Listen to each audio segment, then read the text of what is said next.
చేస్తున్న పిల్లలందరూ చూసే ఉంటారు. ఈరోజు ఈ మాక్ అసెంబ్లీ జరగడానికి గల కారణం, ఒకరోజు అసెంబ్లీలో గౌరవనీయులైన విద్యాశాఖ మంత్రి గారు పిల్లలందరూ కూడా అసెంబ్లీలో జరుగుతున్న పద్ధతులన్నీ తెలియాలి, వాళ్ళ అభివృద్ధి అవ్వాలన్న లక్ష్యంతో మాక్ అసెంబ్లీ నిర్ణయించాలని ఆయన ఉద్దేశించారు. ఆయన యొక్క బ్రెయిన్ చైల్డ్గా ఈరోజు 175 నియోజకవర్గాల నుంచి 175 మంది పిల్లలు చాలా స్క్రూటినీ తర్వాత సెలెక్ట్ అయ్యి ఈరోజు ముఖ్యమంత్రి గారి సమక్షంలో చేస్తున్నారంటే దానికి ఓన్లీ వన్ బ్యాక్ బోన్ గౌరవనీయులైనటువంటి హెచ్ఆర్డి ఎడ్యుకేషన్ మినిస్టర్ గారు. సో పిల్లలందరికీ మంచి భవిష్యత్తుకు కావాల్సిన పాఠాన్ని నేర్పి అందరి జీవితాన్ని వైవిధ్యభరితంగా తీర్చిదిద్దినటువంటి ఈనాటి కార్యక్రమ విశిష్ట అతిథి గౌరవనీయులైనటువంటి విద్యాశాఖ అమాత్యవర్యులు శ్రీ నారా లోకేష్ గారిని ప్రసంగించవలసిందిగా మీ అందరి కరతాళ ధ్వనుల మధ్య సాదరంగా ఆహ్వానిస్తున్నాం.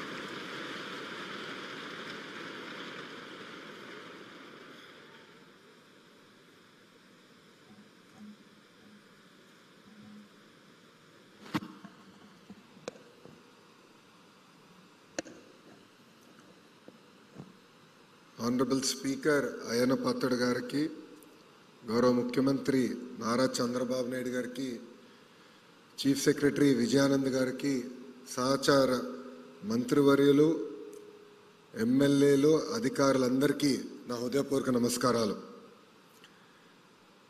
ఈరోజు నాకు చాలా ఆనందంగా ఉంది. ఎందుకంటే 175 నియోజకవర్గాల్లో సుమారుగా 7 లక్షల మందితో మీరందరూ పోటీపడి ఒక పక్కన ఎస్సే రైటింగ్, ఎలక్యూషన్, క్విజెస్లో పాల్గొని నంబర్ 1 స్థానం సాధించి మీరందరూ ఇక్కడికి వచ్చి ఈ మాక్ అసెంబ్లీలో పాల్గొంటే నిజంగానే నాకు చాలా చాలా ఆనందంగా ఉంది.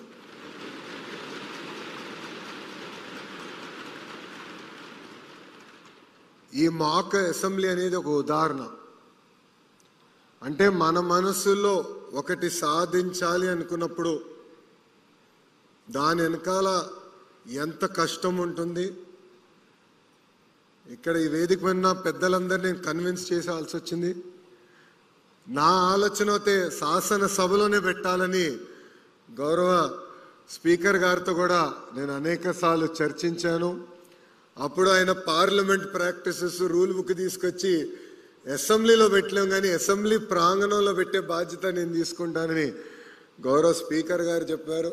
అయినా నేను ఒప్పుకోలేదు. ఆయనతో చివరి దశ వరకు కూడా పోరాడా. కానీ ఆ పోరాటం ఫలితమే ఈరోజు ఇక్కడ మన మాక్ అసెంబ్లీ ఏర్పాటు చేసుకుంటాం జరిగింది. ఇది చూసిందా నాకు అనిపించింది, నేను స్కూల్కి వెళ్ళే సమయంలో కూడా మాక్ అసెంబ్లీ ఉంటే బాగుండేదని. అప్పుడే రూల్స్, పార్లమెంట్ ప్రొసీజర్స్ ఇవన్నీ తెలుసుకున్నాక అవకాశం ఉండేది. నాకు అవకాశం దక్కలేదు, మీకు ఈరోజు అవకాశం దక్కింది.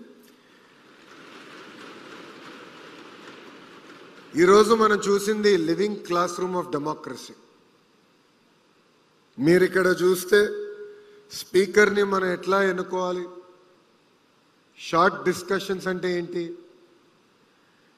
కాలింగ్ టు అటెన్షన్ డిస్కషన్ అంటే ఏంటి, 0 అవర్ అంటే ఏంటి, బిల్స్ ఎలా ఇంట్రడ్యూస్ అవుతాయి, బిల్స్ పైన ఎట్లా చర్చ జరుగుతాయి, ఇవన్నీ కూడా మీరు ఈరోజు చూస్తాం జరిగింది. దీంట్లో అనేక ప్రశ్నలు కూడా మీరే రూపొందించారు, బిల్స్ కూడా మీరే తీసుకొచ్చారు.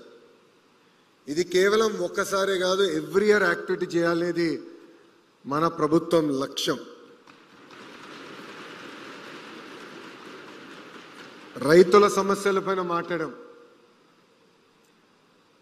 పిల్లలు చిన్న వయసులో సెల్ ఫోన్లకి ఎట్లా ఎడిక్ట్ అవుతున్నారో కూడా మనం చర్చించాం. యాంటీ డ్రగ్స్ క్యాంపెయిన్ గురించి కూడా మనం మాట్లాడటం జరిగింది. ఇది నేను మీ అందరికీ విషయం చెప్పాలనుకుంటున్నాను. డెమోక్రసీ అనేది సర్వైవ్ అవ్వాలంటే దానికి ఒక డిసిప్లిన్, డెకోరం, రెస్పెక్ట్ చాలా చాలా అవసరం. శాసనసభకు వచ్చినప్పుడు ఎమోషన్స్ ఉంటాయి. ఒక బిల్ పైన మనకు చాలా ఎమోషన్ ఉంటుంది, లేదంటే ఒక క్వశ్చన్ పైన ఎమోషన్ ఉంటుంది, మాట్లాడాలనిపిస్తుంది, ఒక దశలో యుద్ధం చేయాలని కూడా అనిపిస్తుంది.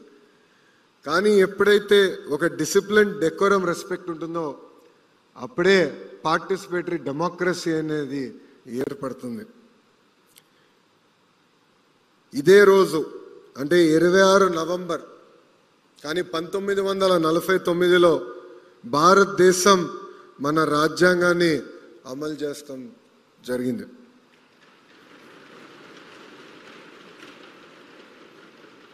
ఎంతో చర్చలు జరిగినాయి, ఎంతోమంది కృషితో మన రాజ్యాంగం మనం ఏర్పాటు చేసుకున్నాం. ఇప్పుడే పెద్దలు చీఫ్ సెక్రటరీ విజయానంద్ సార్ చెప్పినట్లు కేవలం మనం మన ప్రాథమిక హక్కుల గురించి కాదు, ప్రాథమిక బాధ్యతల గురించి కూడా తెలుసుకోవాల్సిన అవసరం మనందరి పైన ఉంది. రాజ్యాంగం అనేది కేవలం మన రైట్స్, లాస్ గురించి కాదు, కానీ మన వాల్యూస్, కరేజ్ గురించి, కలెక్టివ్ రెస్పాన్సిబిలిటీ గురించి కూడా మనందరం ఆలోచించాల్సిన అవసరం ఉంది. రాజ్యాంగం అని చెప్పేది ఒకటే, ప్రతి వ్యక్తి వాయిస్ చాలా ఇంపార్టెంట్. ప్రతి వ్యక్తి అడుగుతున్న ప్రశ్న అనేది చాలా కీలకమైనది. And every citizen matters. ఇది మనందరం గుర్తుపెట్టుకోవాల్సిన అవసరం ఉంది. ఈరోజు శాసనసభ అంటే మాక్ అసెంబ్లీలో మీ వాయిస్ మేము అందరం విన్నాం. పైన గౌరవ మంత్రులందరూ కూడా చర్చించారు, మీరందరూ చూసుంటారు, మేము అందరం ఆడుకుంటూ ఉన్నాం. శాసనసభ ఇంత వైబ్రెంట్గా నడవాలి, రాబోయే రోజుల్లో అందరం కలిసికట్టుగా తీసుకెళ్లాలని కూడా మేమందరం చర్చిస్తాం జరిగింది. ఇక్కడున్న పిల్లలందరికీ ఒకే విషయం చెప్పదలుచుకున్నాం. రాజ్యాంగం అనేది రైట్స్తో పాటు రెస్పాన్సిబిలిటీస్ కూడా మనం గమనించి మన రాజ్యాంగాన్ని ఒక గైడింగ్ ఫోర్స్గా తీసుకుని ముందరికి వెళ్ళాలని ఇక్కడ ఉన్న మిమ్మల్ని అందరూ నేను కోరుతున్నాం. కరెక్ట్గా 1 సంవత్సరం క్రితం ఇదే కాంపౌండ్లో ఐ థింక్ బ్లాక్ 5 గౌరవ ముఖ్యమంత్రి చంద్రబాబు నాయుడు గారు రాజ్యాంగం దినోత్సవం సందర్భంగా అధికారులతో ఒక మీటింగ్ ఏర్పాటు చేశారు. ఆ రోజే నేను గౌరవ ముఖ్యమంత్రి గారు హామీ ఇచ్చాను, పిల్లల కోసం భారత రాజ్యాంగం నియమిస్తాం, అది కూడా అద్భుతమైన మోడల్ తీసుకొస్తాం. ఇది కేవలం ఆంధ్ర రాష్ట్ర పిల్లలకే కాదు, భారతదేశ పిల్లలకి అందించే బాధ్యత ఒక మంత్రిగా నేను తీసుకుంటానని ఆనాడు హామీ ఇచ్చాను. మీ అందరి సమక్షంలో ఆ పుస్తకం గౌరవ ముఖ్యమంత్రి గారు ఓపెన్ చేశారు. మీ అందరు కూడా ఒక కాపీ అందించామనుకున్నా, వచ్చిందా కాపీ? ఇంకా రాలేదా? అందరికి వచ్చిందా?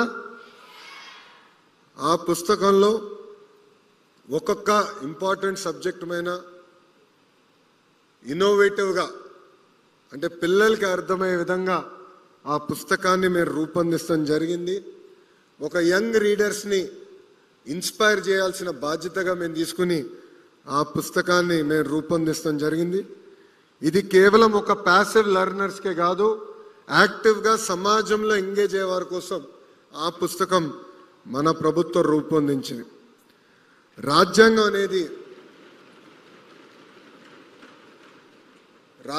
అనేది భారతదేశాన్ని ఒక సోల్ లాంటిది. అందుకే ఆ పుస్తకంలో ఇన్స్పైరింగ్ టేల్స్ అంటే మహాత్మా గాంధీ గారి గురించి, బాబాసాహెబ్ అంబేద్కర్ గారి గురించి, నెహ్రూ గారి గురించి, సర్దార్ వల్లభాయ్ పటేల్ గారి గురించి, మౌలానా ఆజాద్ గారి గురించి, ఇట్లా అనేక మంది మహనీయుల గురించి కూడా మేము ఆ పుస్తకంలో రూపొందిస్తాం జరిగింది. నేను ఈ కార్యక్రమం రూపొందించిన తర్వాత మంగళగిరికి చెందిన కనక పుట్లమ్మ గారిని, ఎక్కడున్నావు తల్లి? మంగళగిరి శాసనసభ్యురాలు, అదిగో తల్లి అక్కడుంది. తల్లిని నేను ఇంట్లో పిలిపించుకుని ఈ మీటింగ్ వచ్చే ముందల నిన్న కలుస్తాం జరిగింది. వాళ్ళ కుటుంబం స్టోరీ అంటే నిజంగానే నేను చాలా ఇన్స్పైర్ అయ్యా.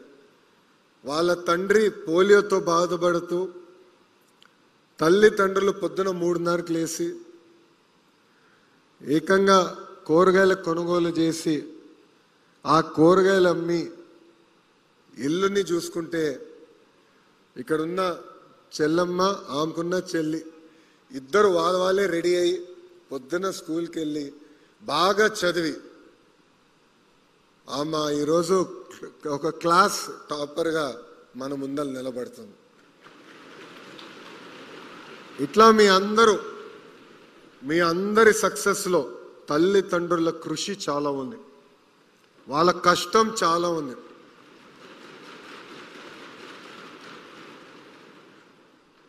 మొన్న చాగంటి కోటేశ్వరరావు గారితో నైతిక విలువలపైన ఒక సమావేశం ఏర్పాటు చేసుకున్నాం. ఆ సమావేశంలో చాగంటి కోటేశ్వరరావు గారు మంచి మాట చెప్పారు. అది నిన్న గౌరవ ముఖ్యమంత్రి గారు నాకు గుర్తు కూడా చేశారు. ఆ మాట ఏంటంటే, మనం తీసుకుపోయే నిర్ణయం ఒక్కసారి ఆలోచించి ఇది మన తల్లికి చెప్పగలుగుతామా చెప్పలేమా, చెప్పలేకపోతే ఆ నిర్ణయం మనం తీసుకోకూడదు, చెప్పగలిగితే ఆ నిర్ణయం తీసుకోవాలని చాలా సింపుల్గా చెప్పారు. ఇది మీ అందరికి ఎందుకు చెప్తున్నానంటే, ఇక్కడ మీరందరూ ప్రయోజకులుగా మారుతారు. భవిష్యత్తు మన చేతిలో ఉంటుంది. గౌరవ ప్రధానమంత్రి శ్రీ నరేంద్ర మోడీ గారు వికసిత్ భారత్ అంటే 2047కి భారతదేశం ఒక డెవలప్డ్ దేశంగా తయారు చేయాలని మనందరికీ పిలిపించారు. ఇది కేవలం ప్రజాప్రతినిధులు ఐఏఎస్ అధికారులతోనే సాధ్యం కాదు. ప్రజలందరం మనం భాగస్వామ్యం అవ్వాలి, మీరందరూ భాగస్వామ్యం అవ్వాలి. డెవలప్డ్ కంట్రీ అంటే కేవలం పర్ క్యాపిటల్ ఇన్కంలో కాదు, హ్యూమన్ డెవలప్మెంట్ ఇండెక్స్లో కాదు, నైతిక విలువలు కూడా చాలా చాలా అవసరం.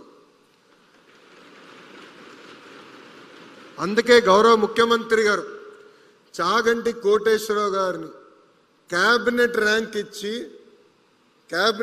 ఇచ్చి సలహాదారుగా నియమించారు. కానీ చాగంటి కోటేశ్వరరావు గారి గొప్పతనం ఏంటో తెలుసా? క్యాబినెట్ ర్యాంక్ అంటే ఒక ప్రభుత్వ వాహనం ఉంటుంది, ప్రభుత్వమే పెట్రోల్ బిల్లు, ఫోన్ బిల్లు, ట్రావెల్కి అంటే గవర్నమెంట్ రిలేటెడ్ ట్రావెల్స్ చేస్తే ప్రభుత్వమే బిల్స్ చెల్లిస్తుంది. ఆయన అది యాక్సెప్ట్ చేయలేదు. నాకు ₹1 అవసరం లేదు, ప్రభుత్వం ఇచ్చిన బాధ్యత నా డబ్బులు నేను ఖర్చు పెట్టుకుని నిర్వహిస్తానని చాగంటి కోటేశ్వరరావు గారు చేశారు. ఇవన్నీ మీకు ఎందుకు చెప్తున్నానంటే, నైతిక విలువలు అనేది చాలా చాలా అవసరం. మీరందరూ రాబోయే తరం, మీ అందరి కోసం మేము అహర్నిశలు కష్టపడుతున్నాం. మీరు చూస్తే ప్రజాప్రభుత్వం వచ్చిన తర్వాత 1 క్లాస్ 1 టీచర్, ఇక్కడ చాలామంది పిల్లలు తెలుసు, ప్రాథమిక పాఠశాలలో 1st class to 5th class కొన్ని స్కూల్స్లో ఒకే టీచర్ ఉంటారు. ఇప్పుడు కూడా ఉన్నారు, అన్ని సమస్యలు పరిష్కరించే ఉన్నారు. కానీ కనీసం 9600 పాఠశాలలో 1 క్లాస్ 1 టీచర్ మేము తీసుకొచ్చాం. మీరు చూసారు, మెగా పేరెంట్ టీచర్ మీటింగ్ కూడా ఏర్పాటు చేశాం. ఎందుకంటే మీరు ఉపాధ్యాయులు తల్లిదండ్రుల అనుసంధానం అవ్వాల్సిన అవసరం ఉంది. నేను మళ్ళీ రిపీట్ చేస్తున్నా, ఇక్కడున్న పిల్లలు, ఉపాధ్యాయులు, తల్లిదండ్రుల అనుసంధానం అవ్వాల్సిన అవసరం ఉంది. ప్రభుత్వం చేయాల్సిన బాధ్యత, నేను నెరవేర్చాల్సిన బాధ్యత మేము చేస్తాం, ఎలాంటి సందేహం లేదు. కానీ మనం ప్రయోజకులుగా మారాలి. సమాజాన్ని మనం లీడ్ చేయాలంటే తల్లిదండ్రుల బాధ్యత కూడా చాలా ఉంది. ఈరోజు క్రమశిక్షణ పట్టుదల నాలో ఉందంటే దానికి కారణం నా తల్లి భువనేశ్వరి గారు.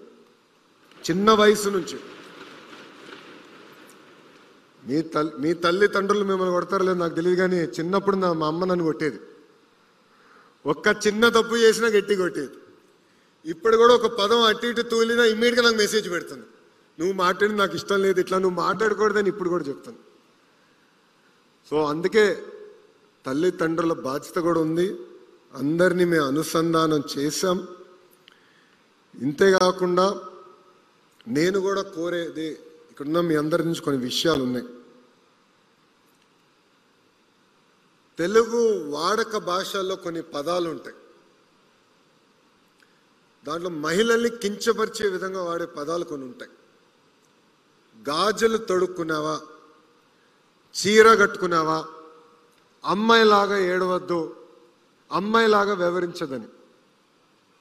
దీనికి ఫుల్ స్టాప్ పెట్టాల్సిన బాధ్యత ఇక్కడున్న యువకులందరిపైన ఉంది, మీ పైన ఉంది. ఇంట్లో ఎవరిని అది వాడితే మీరు వాడొద్దు, మా మంత్రి గారు చెప్పారు అని చెప్పాల్సిన బాధ్యత మీ పైన ఉంది. వికసిత్ భారత్ మనం సాధించాలంటే మన సమాజంలో మహిళలు మగవాళ్ళు సమానమనేది నిరూపించాలి, ఆచరణలో తీసుకురావాలి. కేవలం టెక్స్ట్ బుక్స్లో కాదు, అమలు చేయాలి. ఏ సమాజంలో అయితే మగవాళ్ళతో సమానంగా ఆడవాళ్ళని మనం గౌరవిస్తామో, అన్ని రంగాల్లో ప్రోత్సహిస్తామో, ఆ దేశమే డెవలప్డ్ దేశం అవుతుంది. అందుకే ఇక్కడున్న అబ్బాయిలందరూ చెప్తున్నా, అమ్మాయిల్ని కించపరిచే విధంగా మీరు ఎవరన్నా మాట్లాడితే నేనే వస్తా, 2 గట్టి కొడతా. మాకు మొహమాటాలు ఏమీ లేదు ఈ విషయంలో. కించపరిచే విధంగా మనం మాట్లాడకూడదు, మహిళల్ని మనం గౌరవించాలి. ఇది మనందరం ఒక బాధ్యతగా తీసుకోవాలని ఇక్కడ ఉన్న మిమ్మల్ని అందరిని నేను కోరుతున్నాను. ఈరోజు అద్భుతంగా మీరందరూ చర్చించారు. సుమారుగా 45,000 ప్రభుత్వ పాఠశాలలో ఇది లైవ్గా మిగతా విద్యార్థులందరూ చూస్తాం జరిగింది. ఇక్కడ రాలేకపోయారు కొంతమంది విద్యార్థులు, ఎందుకంటే మీతో చాలామంది పోటీ పడ్డారు. వాళ్ళు కూడా ఫస్ట్ ర్యాంక్ వచ్చింది, మీకు తెలుసు వాళ్ళందరూ. కానీ వాళ్ళు రాలేకపోయారు. ఏం పర్వాలేదు, ప్రభుత్వం మెరుగైన అవకాశాలు మీకు కల్పిస్తుంది, ఒక అద్భుతమైన వేదిక మీకు ఏర్పాటు చేస్తుంది. అధైర్యపడాల్సిన అవసరం లేదని ఈ సభాముఖంగా వాళ్ళందరూ కూడా నేను తెలియజేసుకుంటున్నాను. ఇక్కడ ఉన్న పిల్లలందరినీ నేను ఒక విషయం కోరాలనుకుంటున్నాను. ఎప్పుడైతే మీరు మాట్లాడాలనుకుంటారో క్లారిటీతో మాట్లాడండి, భయం అవసరం లేదు. మీ మనసులో ఒక ప్రశ్న ఉంది, ఆ ప్రశ్నకి సమాధానం రావాలనుకుంటే 1 కాదు 10 కాదు 100 సార్లు అడగాల్సిన బాధ్యత మీ పైన ఉంది. చర్చిద్దాం, కానీ చర్చ అనేది ఫ్యాక్ట్స్తో చర్చ జరగాలి, ఫ్రస్ట్రేషన్తో కాదు. అంతేకాకుండా ఎవరైనా అభిప్రాయం మనకు నచ్చకపోతే ఒక రెస్పెక్ట్తో డిసగ్రీ చేయాలి తప్ప కించపరిచే విధంగా మనందరం మాట్లాడకూడదని ఇక్కడున్న మిమ్మల్ని అందరూ నేను కోరుకుంటూ, నేను ఇక్కడ మాట్లాడడానికి వచ్చే ముందులా మా వాళ్ళు నా కాపీ ఇచ్చారు. ఈ కాపీ నాకు చాలా సెంటిమెంటల్ కాపీ. ఎందుకంటే నేను యువగళం పాదయాత్ర ప్రారంభించినప్పుడు ఈ కాపీ పట్టుకుని నేను నడిచా. ఎందుకు నడిచానంటే వెరీ ఇంట్రెస్టింగ్. ఇక్కడ చాలా నీట్గా రైట్ టు ఫ్రీడమ్, ఆర్టికల్ 19,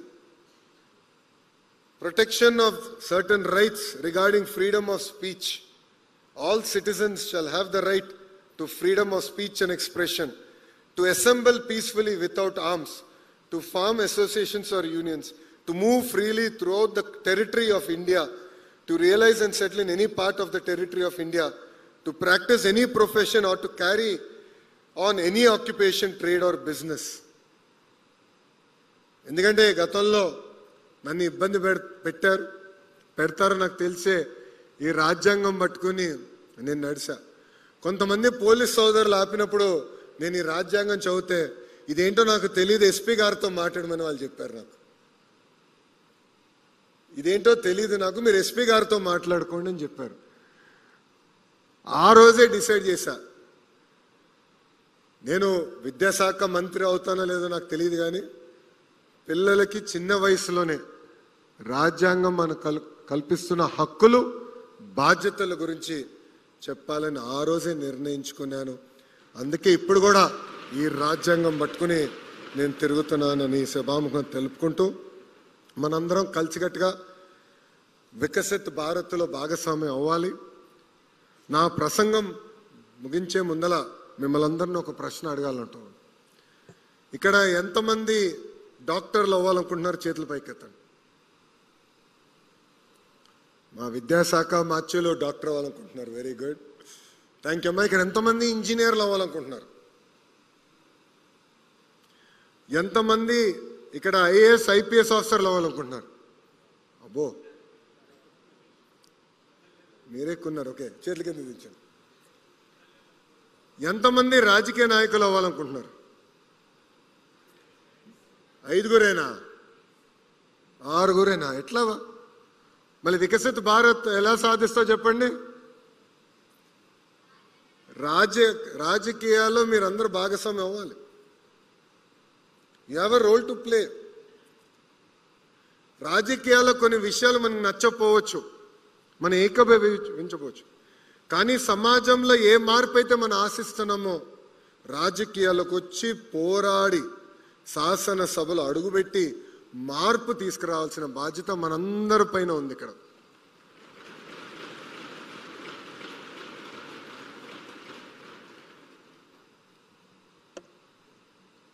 తల్లిదండ్రుల ప్రోత్సాహంతో నేను కార్నిగీ మెల్లన్లో చదివా, వరల్డ్ బ్యాంక్లో 2 సంవత్సరాలు పనిచేశా, స్టాన్ఫర్డ్ ఎంబీఏ చేశా, తిరిగి 5 సంవత్సరాలు హెరిటేజ్ చూసుకున్నా, దాని తర్వాత రాజకీయాల్లోకి వచ్చా.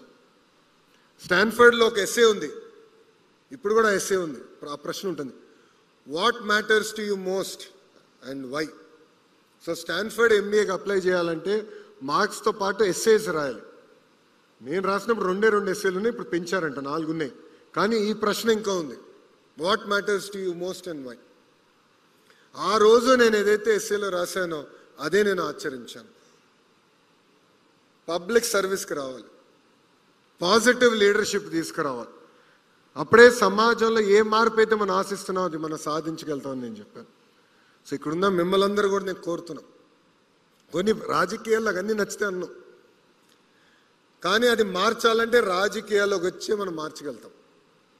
అది ఇక్కడ ఉన్న మీరు అందరూ ఆలోచించాలని సభాముఖం నేను కోరుకుంటూ, రాజకీయాల్లో పాల్గొనాలి, చర్చించాలి, ఇంట్లో కూడా మాట్లాడాలి. ఏం జరిగింది ఈరోజు కుదిరితే న్యూస్ పేపర్ కూడా చూడాలి, ఎంబైబ్ చేసుకోవాలి.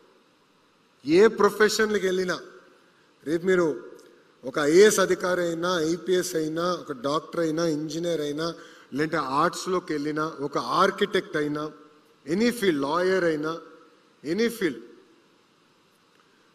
చట్టాలు చేసేది చట్టసభలు. మనం ఆ ఫీల్డ్లో ముందరికెళ్ళాలి, ఎలా వెళ్ళాలని ఫ్రేమ్వర్క్ ఇచ్చేది చట్టసభ.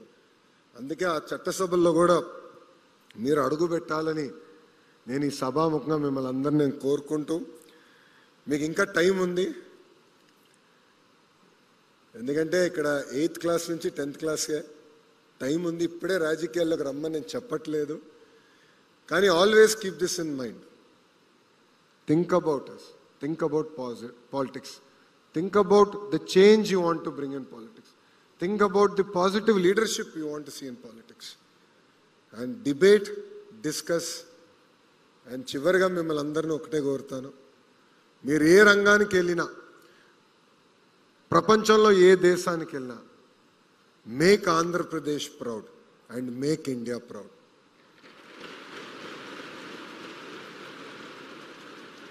నాకు ఇంత అద్భుతమైన అవకాశం ఇచ్చిన గౌరవ స్పీకర్ అయ్యన్న పాత్రుడు గారికి, గౌరవ ముఖ్యమంత్రి చంద్రబాబు నాయుడు గారికి నా హృదయపూర్వక ధన్యవాదాలు తెలుపుకుంటూ మీ అందరి దగ్గర నుంచి సెలవు తీసుకుంటున్నా.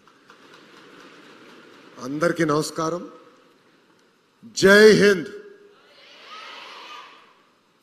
మొత్తం రాష్ట్రం తెంపడాలి. జై హింద్. థ్యాంక్ యూ అమ్మా. Thank you sir, thank you very much.